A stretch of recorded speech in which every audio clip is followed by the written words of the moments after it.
He's lying. He just told a lie. mm, mm, mm, mm. Did you know when you say lie, it can also mean recline? Welcome to A Better Path Coming Soon University, ABPCSU. This is English class. Welcome, and we are fighting words over here. The universe is confused. All right? Today's words we're going to be looking at is lie and lie.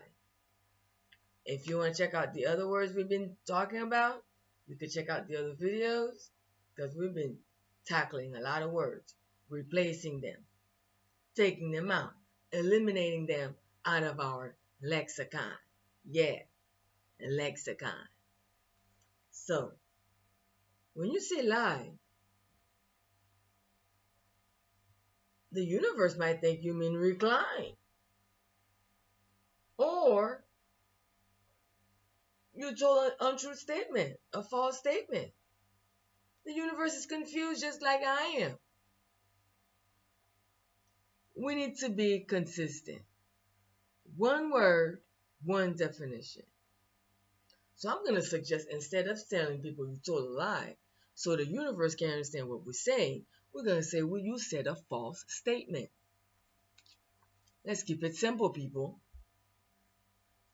Let's use one term. So we got these two words here, false statement. That means you told a lie. And not say lie anymore. Because when you say lie, you told a lie, you told a recline. According to the universe, recline could also mean lie down, resting position. Hmm?